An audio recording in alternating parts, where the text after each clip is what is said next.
Hello लोगोफोर, नोंथांमोननि गेजेराव आं आरो मोनसे गोदान भिडिअ लानानै फैबावबाय। जानो हागौ नोंथांमोना थाम्बनेल आरो टाइटेलखौ नायनानै हमदां मोनखाबाय जानांगौ बे भिडिअआ मानि सायाव जागोन। स' लोगोफोर, बे भिडिअनि आपडेटआनो जादों बे बोसोरनिनो एनजि प्रडाक्शन बेनारजों दिहुनजानाय बावैनो फैनो गोनां मोनसे गोदानै आबुं बड' मिउजिक भिडिअ। बे मिउजिक भिडिअनि टाइटेलानो जादों खैना।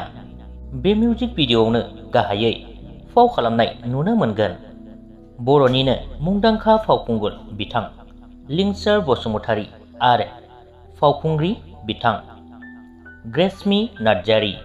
स' लोगोफोर, बे मिउजिक भिडिअखौ नोंथांमोनहा एनजि प्रडाक्शन चेनेलनि गेजेरजोंनो थाबैनो नुनो मोनसिगोन, मानोना बिथांमोननि बे मिउजिक भिडिअनि शुटिंआ जोबनानै थांबाय आरो गासैबो कमप्लिट जाजोब्बाय होननानै मानगोनां ली शान रामी बिथांहा गावनि एफबि एकाउन्टआव मोनसे पस्टनि गेजेरजों फोरमायहरखाबाय।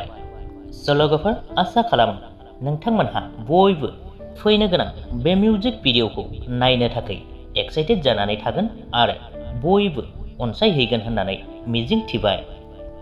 स' बेजों लोगोसेनो बे मिउजिक भिडिअ एबा बे भिडिअनि आपडेटखौबो बेखिनियावनो दोनथ'बाय।